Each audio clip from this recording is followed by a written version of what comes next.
What's going on, guys? Today I have this 2014 Honda Odyssey. We're going to be doing a quick oil change, and let me go over some of the stuff you'll need.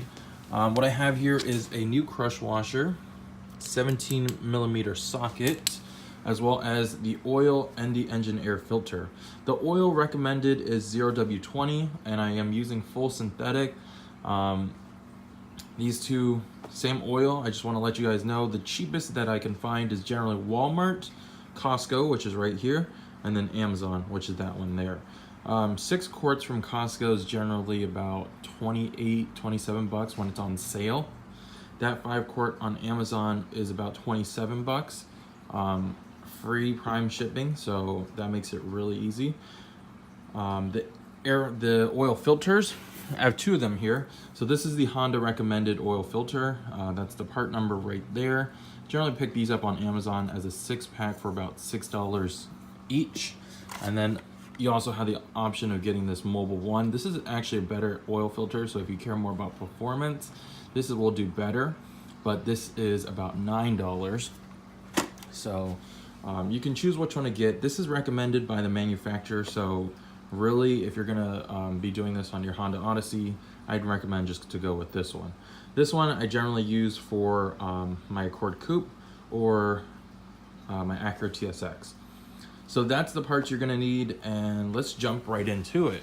So the first thing I've already done is jacked up the car as well as popped the hood. So I generally do the center jack, which is the tow hook on this car. And then once that's up in the air, I put those jack stands on the side to support the car. And then I also leave this hydraulic jack at the center, and that's just my emergency or just in case. So the jack stands should be fine, but on either side of the car, but just in case something fails, we always have an extra precaution set up. So once that's all jacked up, we're gonna look at the engine here. Right underneath here is the engine cap. It also tells you the recommended oil to use, which is 0W20 again. So we're gonna unscrew that. I generally like to unscrew that when I am changing oil. It just helps stuff filter or flow to the bottom of the car better.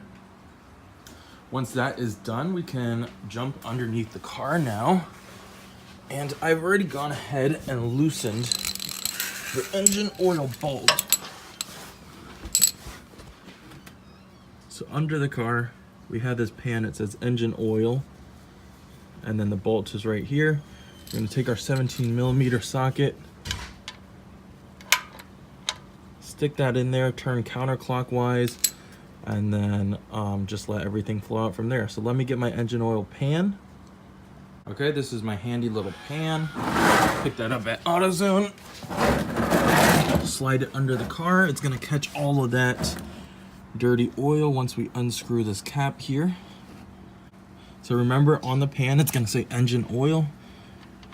Just gonna unscrew that counterclockwise.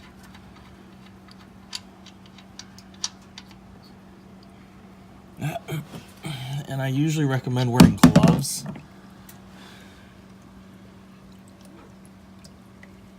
And that's it. So we'll let this drip for about 20 minutes or 15 minutes, whenever it just stops flowing pretty much. And then we'll go wash up and do some other prep work. Once the oil is finished dripping, we're going to now remove the oil filter. This is a pretty handy tool to use. I would highly recommend this if this is your first time changing your oil. It basically grips the engine oil filter. You can put a socket on there, and then it makes it easier to take off. Now I recommend this because sometimes a lot of dealers will screw the oil filter on too tight, and then just using your hand, it's a little bit difficult to take off. So I'm gonna use this tool here because it looks like the last time it was put on, the oil filter was very tight.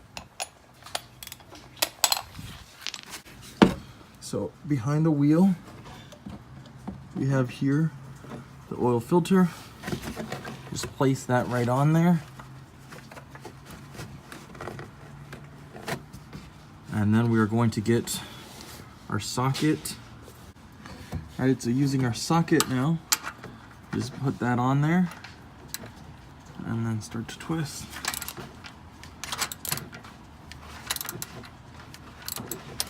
slowly that will loosen up. And now we can just use our hand. Be careful, it's going to start dripping a little bit. So I'm going to let that flow into the pan slowly.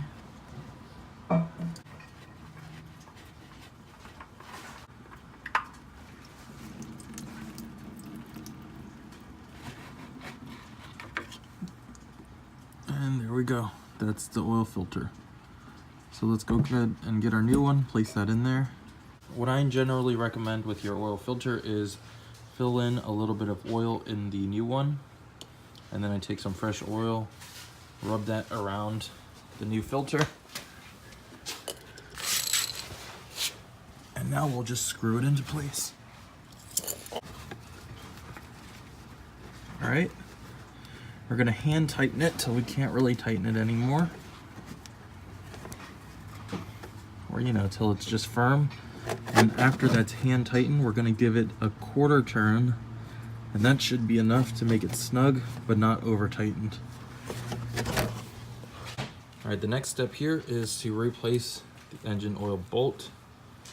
I'm gonna take off the old crush washer.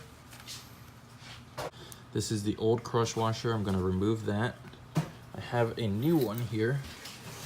We're gonna take our new one, install that onto the bolt, and we can go ahead and screw this bolt in now.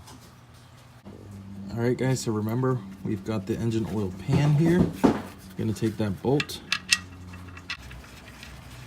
After it's hand tightened, we're gonna get our socket wrench. Then again, we're gonna add that quarter turn, and that should be snug enough where it is not gonna strip the threads, but it will stay into place.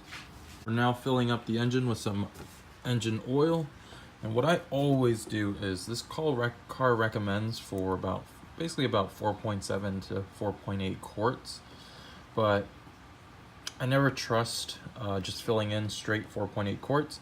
So what I always do is I put in about 4.5 quarts, start the engine, let the car run for a little bit, and then use the dipstick as a guide to top it off from there. Now I do that because I really don't want to overfill the engine. If you overfill it, then you're gonna have to re-drain it, take out all that excess again. So just to avoid all of that, okay, it's about 4.5 quarts. So after we've let the car run for a minute or two, just gonna shut off the engine.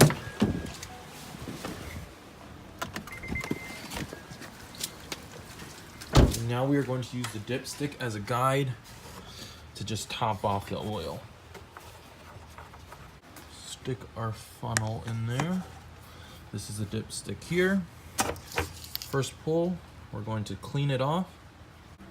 Okay, so with the dipstick, we have two little indicators here.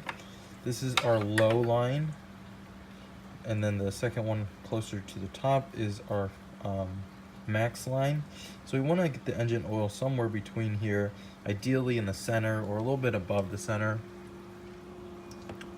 So you just look at that. If it's on the low or if it's too low, you just top off some more. That, you see how it's darker a little bit, or there's like the oil doesn't sit as well on the top. And then you want to add some more.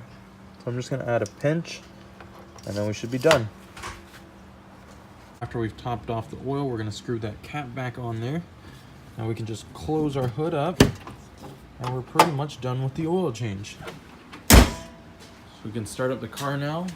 There is one thing you do need to do, and you do need to reset the service light. So if you don't reset it, you'll still see this notification here. Service due now. So I'll show you guys how to reset that in this video right here, because I've actually already done that, and I don't want to make this video too long here. But if you found the video helpful, please show your support by hitting that thumbs up button, guys, and I'd highly appreciate if you guys subscribe to my channel. Check out my channel for more car videos. I will see you guys in the next one. Thanks for watching.